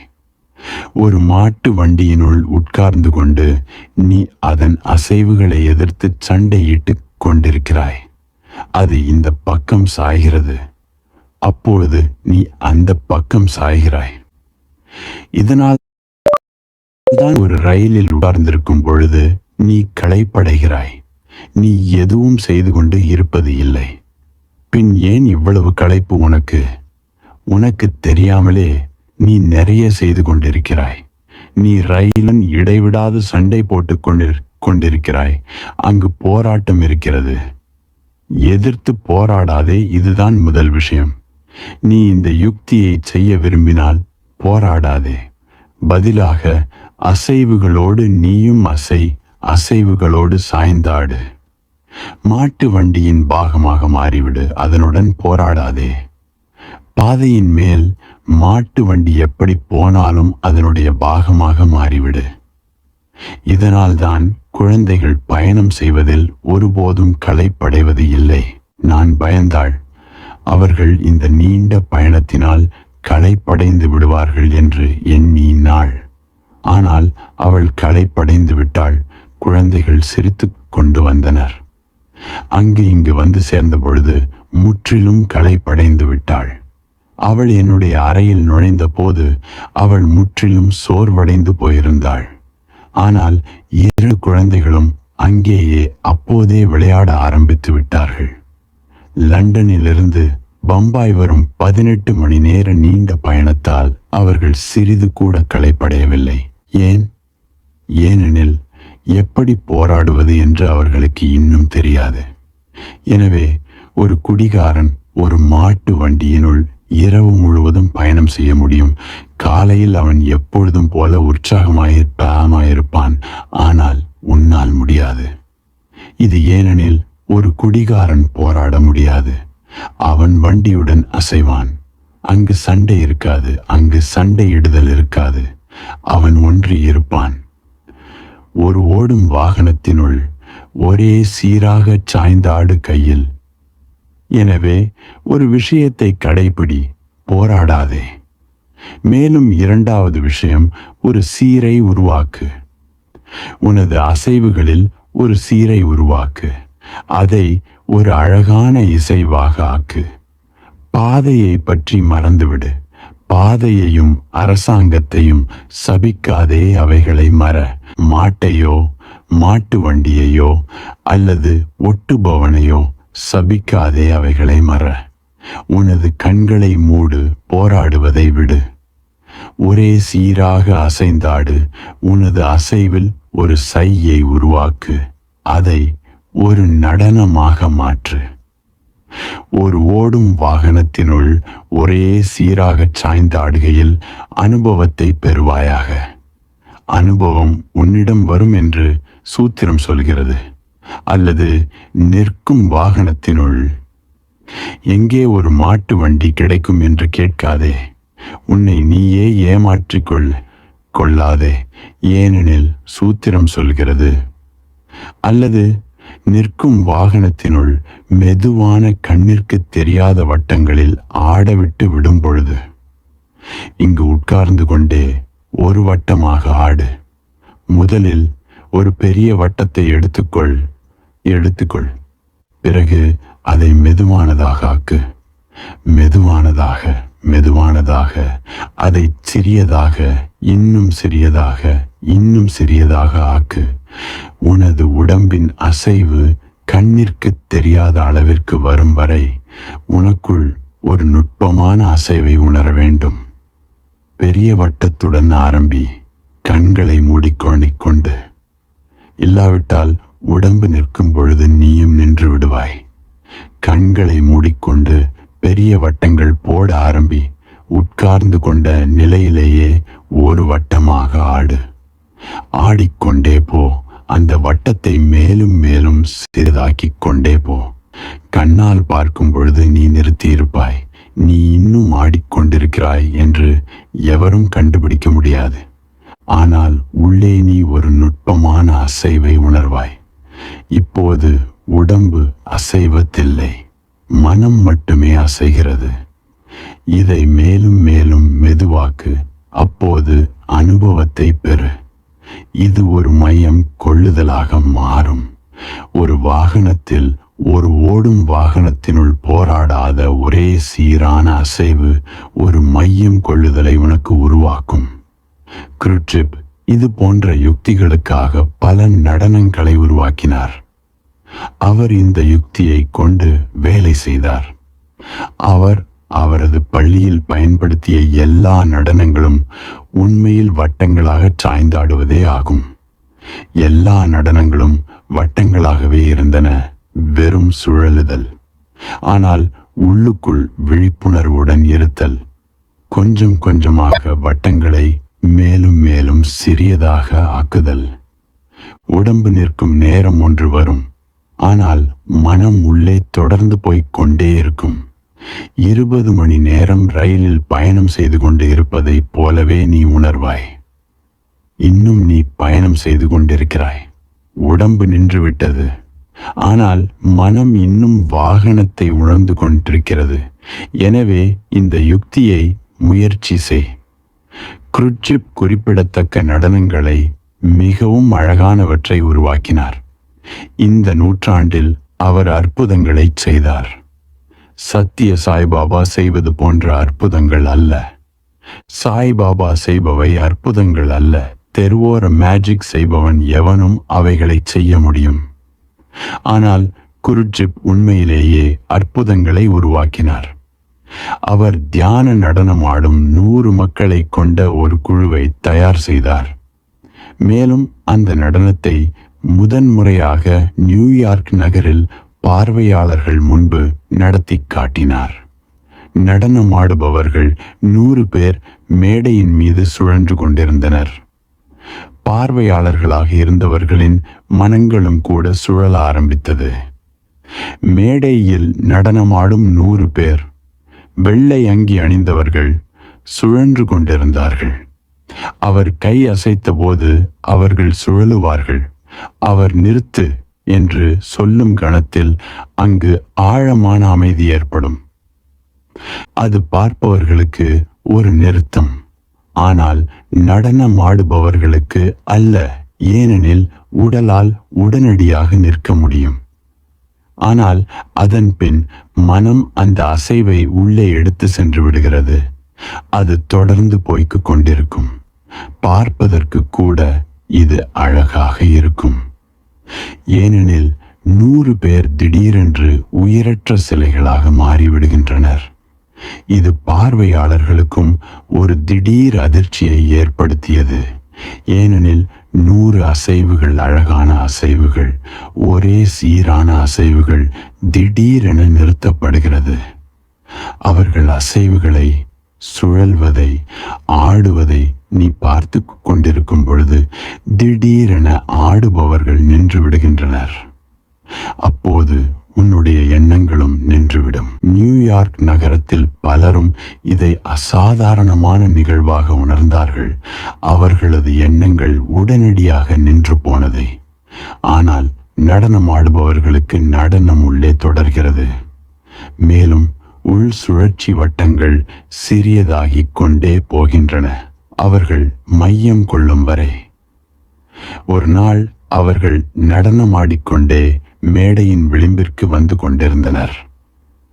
அவர்கள் அங்கிருந்து விழுந்து விடுவதற்கு முன் க்ருட்ஜிப் அவர்களை நிறுத்துவார் என்பது எதிர்பார்க்கப்பட்டது, கருதப்பட்டது. நடனமாடுபவர்கள் 100 பேர் மேடையின் விளிம்பிற்கு வந்துவிட்டார்கள். ஒரு அடி மேலே எடுத்து வைத்தால் அவர்கள் அனைவரும் அந்த அரங்கத்தின் தரையில் விழுந்து விடுவார்கள். முழு அரங்கமும் க்ருட்ஜிப் நிறுத்து என்று சொல்லப் போவதை எதிர்பார்த்து கொண்டிருந்தது. ஆனால் அவர் தனது சிகரெட்டை பற்ற வைப்பதற்காக மறுபுறம் திரும்பிவிட்டார்.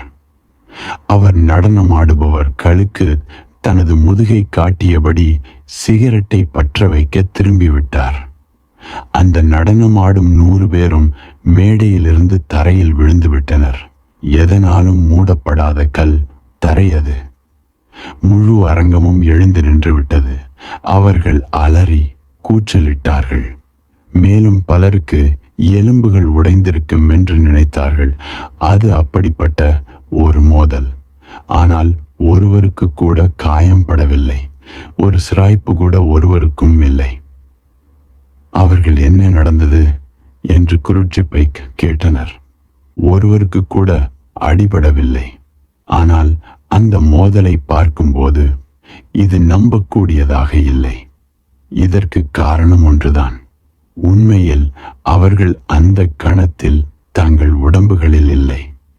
அவர்கள் தங்களுடைய உள்வட்டத்தை சிறியதாக்கி கொண்டிருந்தனர்.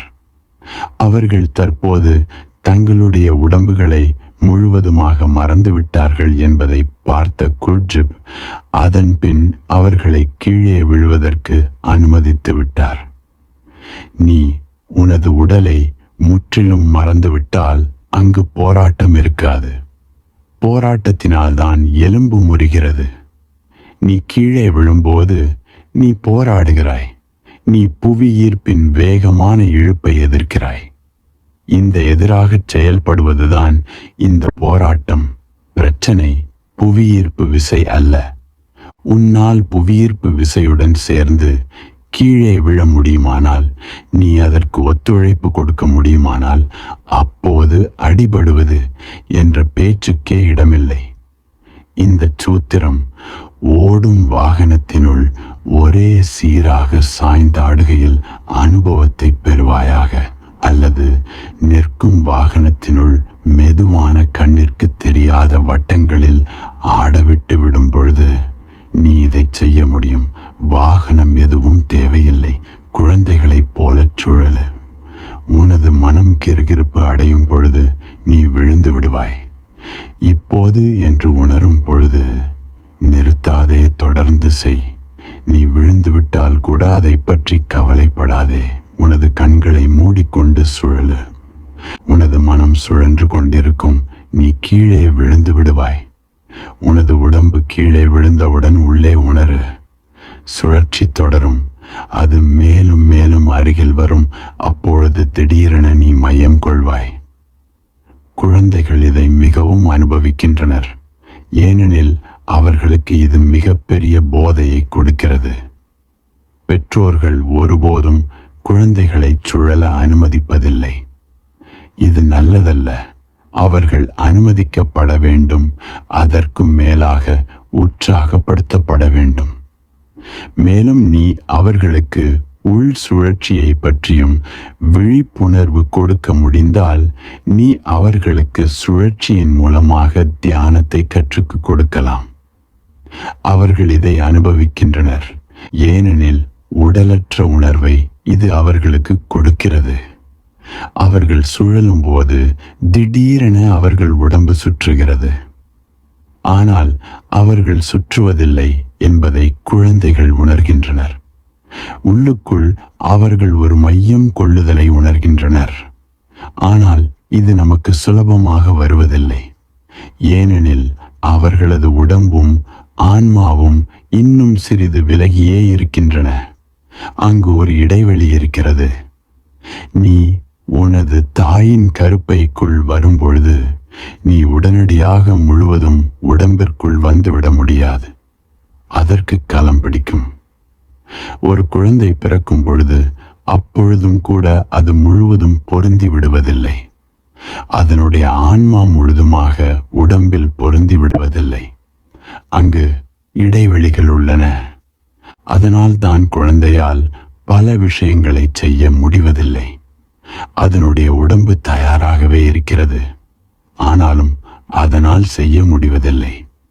நீ ஆழ்ந்து கவனித்திருந்தால், புதிதாக பிறந்த குழந்தை 2 கண்களாலும் பார்க்க முடியாது.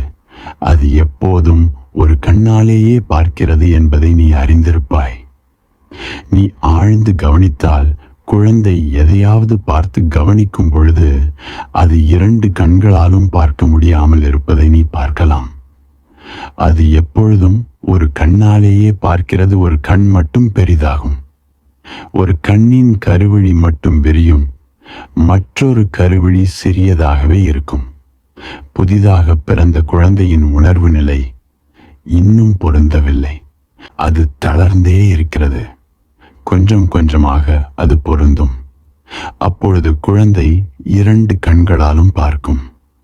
புதிதாக பிறந்த குழந்தைகளால் அவற்றின் உடலையும் மற்றவர்களின் உடலையும் இன்னும் வித்தியாசப்படுத்தி உணர முடியாது. அது சிரமமானது. அந்த குழந்தைகள் இன்னும் பொருந்தவில்லை, ஆனால் கொஞ்சம் கொஞ்சமாக பொருந்தும்.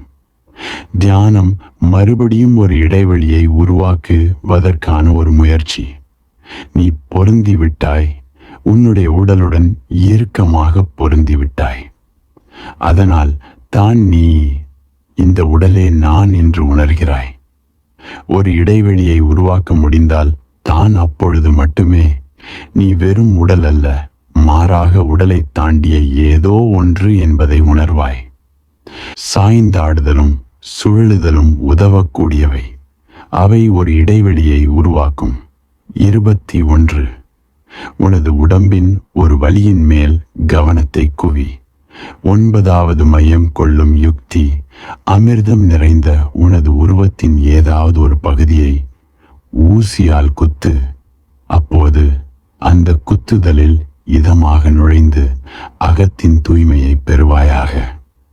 இந்த சூத்ரா சொல்கிறது, அமிர்தம் நிறைந்த உனது உருவத்தின் ஏதாவது ஒரு பகுதியை ஊசியால் குத்து. உனது உடல் வெறும் உடல் மட்டுமல்ல, அது உன்னால் நிரப்பப்பட்டிருக்கிறது. அந்த நீதான் அமிர்தம். உனது உடலை குத்து. நீ உனது உடலை குத்தும் போது நீ குத்தப்படுவதில்லை, உடம்பு மட்டுமே குத்தப்படுகிறது. ஆனால் நீயே குத்தப்பட்டது போல நீ உணர்கிறாய். அதனால்தான் நீ வலியை உணர்கிறாய். உடம்பு மட்டுமே குத்தப்படுகிறது, நீ குத்தப்படுவதில்லை என்ற விழிப்புணர்வை நீ அடைந்தால் வலிக்கு பதிலாக நீ பரவசத்தை உணர்வாய். ஊசியின் மூலம் இதை செய்து கொள்ள வேண்டிய அவசியமில்லை. தினந்தோறும் பலவும் நடக்கின்றன. இந்த சூழ்நிலைகளை நீ தியானத்திற்கு பயன்படுத்தி கொள்ள முடியும். அல்லது நீயே ஒரு சூழ்நிலையை உருவாக்கி கொள்ள முடியும். உனது உடம்பில் ஏதாவது வலி இருக்கிறது என்று வைத்துக் கொள்வோம். ஒன்று செய், முழு உடம்பையும் மறந்துவிடு. உடம்பின் வலிக்கும் பகுதியில் மட்டும் உனது கவனத்தை குவி. அதன் பின் ஒரு புதுமையான விஷயத்தை தெரிந்து கொள்வாய். உனது உடம்பின் வலிக்கும் பகுதியில் நீ உனது கவனத்தை குவிக்கும் போது அந்த பகுதி சுருங்குவதை நீ காண்பாய். முதலில் நீ வலியை, வேதனையை உன் முழு காலிலும் உணர்ந்தால், நீ கவனத்தை குவிக்கும் பொழுது அது முழு காலிலும் இல்லை என்பதை உணர்வாய். அது பெரிதுபடுத்தப்பட்டது. அது வெறும் முட்டியில் மட்டும்தான் இருக்கிறது. மேலும் அதிகமாக கவனத்தை குவி. அப்போது அது முழு முட்டியிலும் இல்லை, மாறாக ஒரு குறிப்பிட்ட புள்ளியில் மட்டுமே என்று உணர்வாய். அந்த புள்ளியின் மீது மட்டும் கவனத்தை குவி. முழு உடம்பையும் மறந்துவிடு. உனது கண்களை மூடிக்கொண்டு வலி இருக்கும் இடத்தை தேடி தொடர்ந்து கவனத்தை குவித்து கொண்டே போ. அது சுருங்கிக் கொண்டே போகும். அந்த இடம் மேலும் மேலும் சிறியதாகிக் கொண்டே வரும். அப்போது அது ஒரு வெறும் புள்ளியாகிவிடும் கணம் ஒன்று வரும். அந்த குறிப்பிட்ட புள்ளியையே உற்று நோக்கிக் கொண்டிரு. திடீரென அந்த குறிப்பிட்ட புள்ளி மறைந்துவிடும். அப்போது நீ பரவசத்தால் நிறைந்திருப்பாய். வலிக்கு பதிலாக நீ பரவசத்தால் நிறைந்திருப்பாய். இது ஏன் ஏற்படுகிறது? ஏனெனில் நீயும் உனது உடம்பும் ஒன்றல்ல, அவை வேறானவை. கவனத்தை குவிக்கும் ஒருவன்தான் நீ. உடம்பின் மேல் கவனம் குவிக்கப்படுகிறது. அது ஒரு வெளிப்பொருள். நீ கவனத்தை குவிக்கும் பொழுது இடைவெளி அதிகமாகிறது. ஒன்றோடொன்று கொண்டிருக்கும் அடையாளம் உடைகிறது. நீ கவனத்தை குவிப்பதற்காக உள்ளே போகிறாய். உடம்பை விட்டு விலகி போகிறாய். வலிக்கும் இடத்தை உன் பார்வைக்கு உட்படுத்த நீ உடம்பிலிருந்து விலகிச் செல்கிறாய். அந்த விலகல் ஒரு இடைவெளியை உருவாக்குகிறது. மேலும் நீ வலியின் மீது கவனத்தை குவிக்கும் பொழுது நீ முன்பு கொண்டிருந்த அடையாளத்தை மறந்து விடுகிறாய். நீ எனக்கு வலிக்கிறது என்பதை மறந்து விடுகிறாய். இப்போது நீ ஆழ்ந்து பார்த்து கொண்டிருப்பவன் அதோடு வலி வேறு எங்கோ இருக்கிறது. நீ வலியை ஆழ்ந்து பார்த்து கொண்டிருக்கிறாய், வலியை உணர்ந்து கொண்டிருக்கவில்லை. இந்த உணர்வதிலிருந்து ஆழ்ந்து பார்ப்பதற்கு மாறுகின்ற மாற்றம் இடைவெளியை உண்டாக்குகிறது. மேலும் அந்த இடைவெளி பெரிதாகும் பொழுது திடீரென நீ உடம்பை முழுவதுமாக மறந்து விடுகிறாய். நீ உணர்வு நிலை அல்லது பிரஞ்ஞை நிலையை பற்றிய விழிப்புணர்வு மட்டுமே கொண்டிருக்கிறாய். நீ இந்த யுக்தியையும் பயன்படுத்தலாம். அமிர்தம் நிறைந்த உனது உருவத்தின் ஏதாவது ஒரு பகுதியை ஊசியால் குத்து. அப்பொழுது அந்த குத்துதலில் இதமாக நுழைந்து உடலில் எங்காவது வலி என்றால் அப்போது முதலில் நீ முழு பகுதியிலும் கவனத்தை குவிக்க வேண்டும். பிறகு கொஞ்சம் கொஞ்சமாக அது ஒரு குறிப்பிட்ட புள்ளிக்கு வரும். ஆனால் அப்படி காத்திருக்க அவசியமில்லை. நீ ஒரு ஊசியை பயன்படுத்தி கொள்ளலாம். ஊசியை நுட்ப ஏதாவது ஒரு பகுதியில் பயன்படுத்தி கொள். உடம்பில் பல இடங்கள் உணர்வற்ற இடங்கள். அவை பயன் உடம்பில் உணர்வற்ற இடங்களை பற்றி நீ கேள்விப்படாதிருக்கலாம். அப்படியானால் யாராவது ஒருவரிடம், உன் நண்பரிடம் ஒரு ஊசியை கொடுத்து அவரிடம் உனது முதுகில் பல புள்ளிகளில் ஊசியால் குத்தச் சொல். அப்போது பல புள்ளிகளில் நீ எந்த வலியையும் உணரமாட்டாய். நீ சொல்வாய், நீ இன்னும் ஊசியை குத்தவில்லை, நான் எந்த வலியையும் உணரவில்லை. இவைகள் உணர்வற்ற இடங்கள். உனது கண்ணனத்தில் 2 உணர்வற்ற இடங்கள் உள்ளன. அவற்றை சோதிக்க முடியும். நீ இந்திய கிராமங்களுக்கு சென்றால் மத விழாக்களில் பல சமயங்களில் அவர்கள் தங்களது கண்ணனத்தை ஒரு சிறு அம்பால் துளைத்துக் கொள்வார்கள். இது பார்ப்பதற்கு ஒரு அற்புதம் போலத்து தோன்றும். ஆனால் இது அப்படியல்ல. கன்னங்களில் 2 உணர்வற்ற இடங்கள் உள்ளன. நீ அந்த இடங்களின் மூலம் குத்திக் கொண்டால் இரத்தம் வராது, மேலும் எந்த வலியும் இருக்காது. உனது முதுகில் ஆயிரக்கணக்கான உணர்வற்ற இடங்கள் உள்ளன. அங்கெல்லாம் நீ எந்த வலியையும் உணர மாட்டாய். உனது உடலில் 2 வகையான டங்கள் உள்ளன: துடிப்புள்ள இடங்கள் மற்றும் உணர்வற்ற இடங்கள். எனவே ஒரு நுட்ப உணர்வுள்ள இடத்தை லேசாக தொடுவதை கூட நீ உணரும் இடத்தை கண்டுபிடி. பிறகு ஊசியால் குத்து. பிறகு குத்துதலில் நுழை. இதுதான் விஷயம். இதுதான் தியானம். குத்துதலில் இதமாக நுழைந்து ஊசி உள்ளே நுழையும் போது, உனது தோலினுள் புகும்போது, நீ வலியை உணரும் போது நீயும் நுழை. உனக்குள் வலி நுழைவதாக உணராதே. வலியை உணராதே.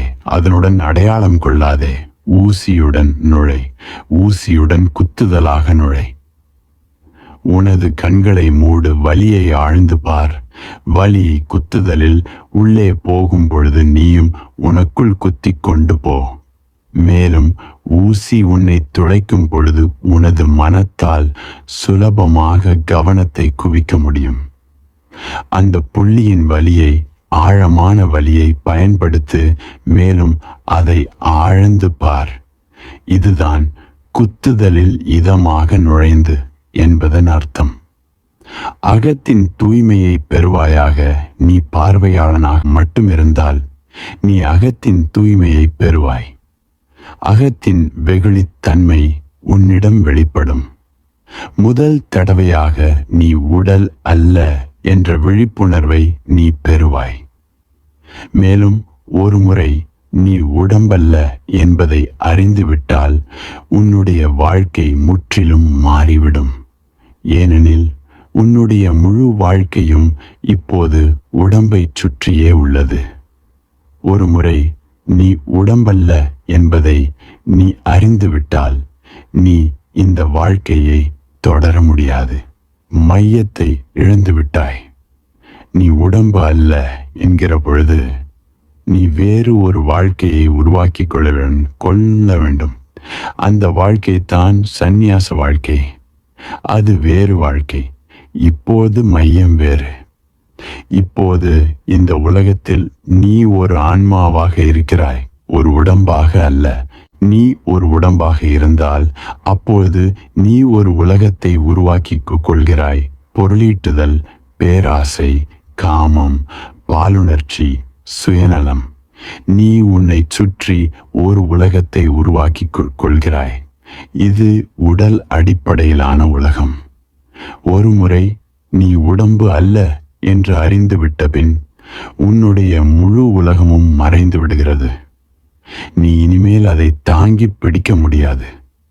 வேறு ஒரு உலகம், ஆன்மாவை சுற்றியுள்ள உலகம் எழுகின்றது. கருணையின் உலகம், அன்பின், அழகின், சத்தியத்தின், நல்லதின், வெகுளித்தனத்தின் மையம் மாறிவிட்டது.